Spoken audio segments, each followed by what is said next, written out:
आमलकी एकादशी की कथा का श्रवण करते हैं। हम चलते हैं ब्रह्मांड पुराण के उन पन्नों में जहाँ युधिष्ठिर महाराज और भगवान श्री कृष्ण के बीच हुए संवाद का वर्णन किया गया है, और उसके साथ काल करते हुए हम उतरते हैं युधिष्ठिर महाराज के भवन में। युधिष्ठिर महाराज ने भगवान श्री कृष्ण से पूछा, हे गोविंद, फाल्गुन मास के शुक्ल पक्ष में कौन सी एकादशी आती है, उसका नाम क्या है और यह व्रत किस प्रकार करना चाहिए? युधिष्ठिर महाराज के प्रश्न को सुनकर भगवान श्री कृष्ण ने मंद मनमोहक स्मित के साथ उत्तर दिया, हे धर्मनंदन, प्राचीन समय की बात है जब राजा मांधाता ने भी वशिष्ठ ऋषि से यही प्रश्न पूछा था। फाल्गुन मास के शुक्ल पक्ष में आने वाली एकादशी को आमलकी एकादशी कहते हैं, और इस व्रत का पालन करने वाले व्यक्ति को आध्यात्मिक जगत की प्राप्ति होती है।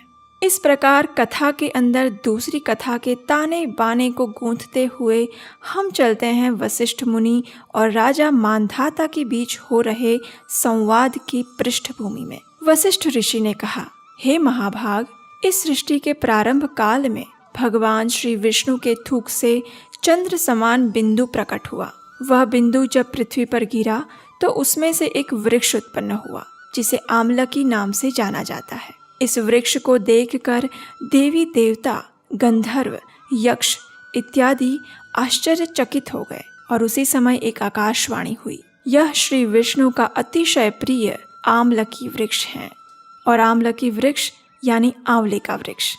इस प्रकार इस परम पवित्र वृक्ष की उत्पत्ति हुई। कथा का आगे वर्णन करते हुए वशिष्ठ मुनि ने कहा, एक समय की बात है जब वैदिशा नामक एक राज्य में चंद्रवंशी राजा पार्श्वबिंदु राज्य करते थे। उनका दूसरा नाम चित्ररथ भी था। राजा चित्ररथ धार्मिक और सत्यप्रिय राजा थे। उनके अंदर 10,000 हाथियों का बल था। वे अपार धन संपदा से युक्त थे और वैदिक ज्ञान की सभी शाखाओं में निपुण थे। इन सभी ऐश्वर्यों से युक्त होने पर भी राजा चित्ररथ अत्यंत विनम्र और धर्मपरायण थे। उनके राज्य में किसी भी प्रकार की व्याधि या असंतुष्टि नहीं थी। राजा तथा प्रजा दोनों ही वैदिक जीवन का पालन करने वाले और हर प्रकार से सुखी थे। राजा स्वयं भगवान शिव की विशेष सेवा पूजा करते थे और मास की दोनों एकादशी का निष्ठापूर्वक पालन करते थे। एक दिन फाल्गुन मास के शुक्ल पक्ष में आमलकी एकादशी का परम पवित्र दिन आया। एकादशी के एक दिन पूर्व राजा ने समग्र राज्य में आमलकी एकादशी व्रत के महत्व को बताते हुए घोषणा की कि सभी नागरिक निष्ठापूर्वक नियम अनुसार इस पवित्र एकादशी का पालन करेंगे। दूसरे दिन प्रातः स्नान करके राजा अपनी प्रजा के साथ भगवान श्री विष्णु के मंदिर में गए। वहां उन्होंने आमलकी या आंवले के वृक्ष का पूजन किया। राजा द्वारा इस वृक्ष को जल, उत्तम छत्र, स्वर्ण, हीरे, मोती, सुगंधित धूप, अगरबत्ती अर्पित किए गए और प्रार्थना की गई। उस दिन संपूर्ण रात्रि दौरान राजा ने अपनी प्रजा के साथ उसी स्थान पर रहकर आमलकी वृक्ष की पूजा आराधना की एवं भगवान श्री हरि की लीलाओं का श्रवण और कीर्तन किया।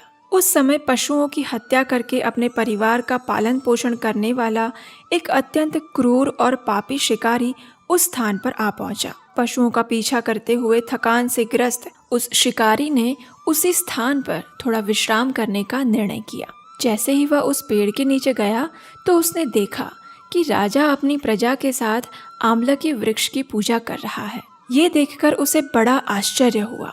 इस अचरज को देखते हुए वह शिकारी उसी पेड़ के पीछे छिपकर पूरी रात्रि वहीं पर बैठा रहा और राजा द्वारा की जाने वाली पूजा को देखता रहा एवं भगवान श्री कृष्ण की कथा का श्रवण करता रहा।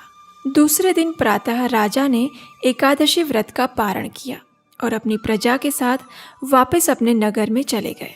इस ओर ये शिकारी भी अपने घर वापस लौट गया।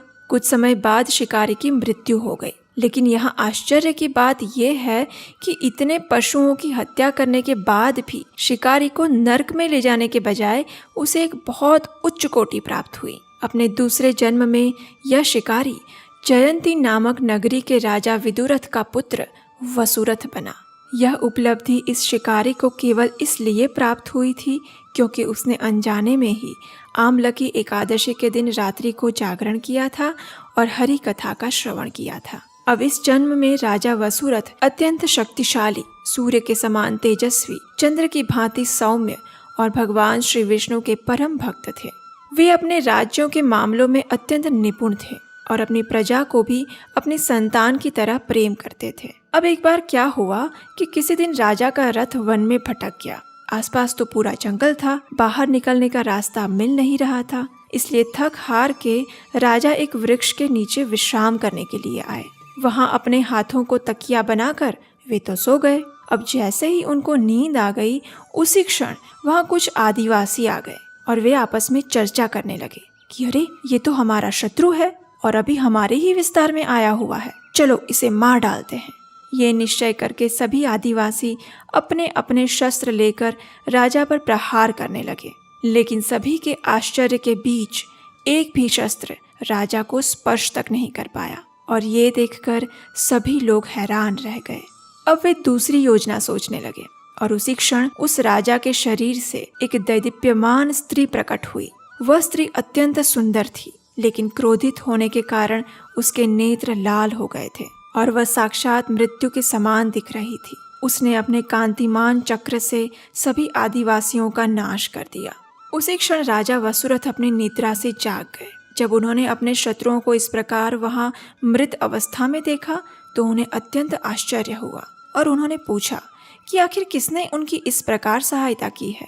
तो उस समय एक आकाशवाणी हुई, निसंदेह तुम्हारी रक्षा उन्होंने की है जो उन सभी की रक्षा करते हैं जो निष्काम भाव से उनकी शरण ग्रहण करते हैं। आकाशवाणी के ये शब्द सुनकर राजा समझ गए कि परम कृपालु भगवान श्री केशव की कृपा उन पर हुई है और वे भगवान के प्रेम में आप्लावित हो उठे। वे वापस अपने नगर में गए और अनेक वर्षों तक सुखपूर्वक राज्य किया। इस प्रकार कथा का समापन करते हुए वशिष्ठ मुनि ने कहा, हे राजा मानधाता, जो भी इस पवित्र आमलकी एकादशी व्रत का पालन करता है वह अवश्य ही परम भगवान श्री हरि के धाम को प्राप्त करता है।